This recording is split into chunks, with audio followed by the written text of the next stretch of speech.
There is a quiet idea hiding behind the word rewilding that most people miss at first. We imagine distance, wide spaces, somewhere far away from daily life. But the real surprise comes when we realize that rewilding is not mainly about scale. It is about permission. Permission for life to return when control steps back. That is the hook beneath this story. It asks us to question a belief we carry without noticing. That nature needs fixing, guidance, and constant management to survive. And then it gently shows us that the opposite may be true. The context matters here. For a long time, many landscapes have been treated as problems to solve. Land must produce. Spaces must look neat. Green must mean trimmed and quiet. This mindset feels normal because we grew up inside it. Lawns, fields, parks, gardens, all shaped by the same idea. Order equals success. Mess equals failure. Rewilding enters this picture not as rebellion but as an invitation to observe. What happens if we stop fighting natural processes and instead create room for them? The first surface insight is simple but powerful. Nature recovers faster than we expect when pressure is removed. When fences come down, when drains are blocked, when chemicals stop, when animals return, systems wake up. Life responds quickly because it remembers what to do. Seeds wait. Water waits. Soil waits. This can be seen in small ways too. Leave a patch of ground alone and plants appear. Stop mowing a corner and insects arrive. Let leaves stay and birds follow. These are not miracles. They are responses. We just rarely allow them. The hidden assumption under this is that humans must always be in charge for balance to exist. We assume if we step back, chaos will follow. But rewilding shows that balance can emerge without tight control. Not perfect balance. Not stillness. But movement.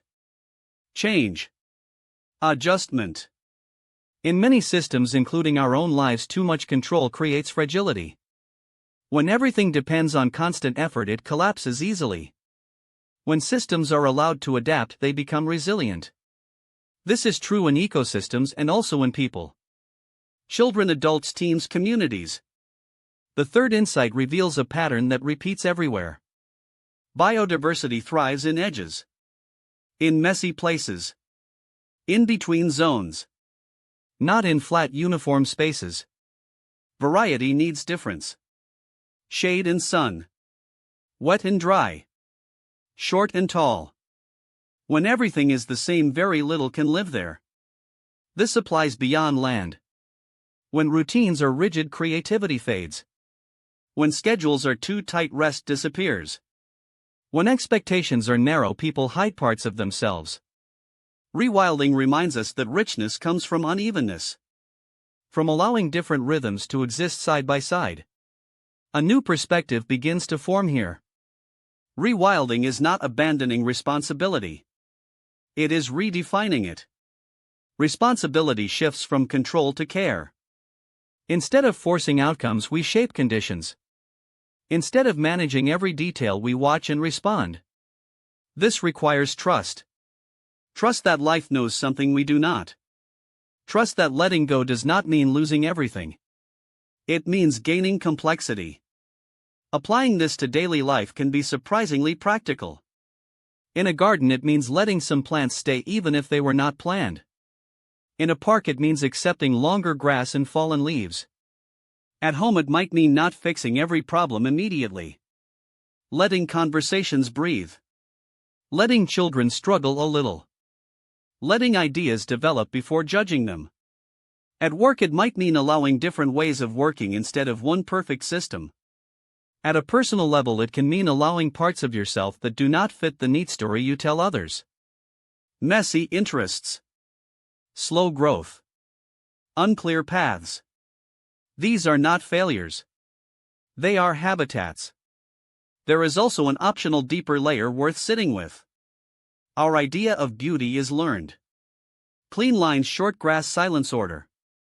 We learned this through culture, not nature. Rewilding challenges this aesthetic gently. It asks us to see beauty in movement, in sound, and unpredictability. in things that change daily. When we accept this, our nervous system changes. We stop trying to freeze life into safe shapes. We become more comfortable with uncertainty. That comfort matters deeply in a changing world. Climate change, loss, stress, speed all demand flexibility, not perfection. Rewilding trains that muscle. It teaches patience. It teaches watching instead of forcing. It teaches humility. That we are part of a system, not above it. Even in cities, this idea holds. A balcony, a window box, a roof, a wall. Small spaces matter because they connect. Many small wild places create corridors. Life moves through them. The same is true socially. Small changes in mindset connect. One person loosening control gives permission to another. A different way of seeing spreads quietly. Over time, what looked messy becomes normal. What looked risky becomes trusted. And what once felt impossible feels obvious. Rewilding then becomes not just an environmental act but a personal one.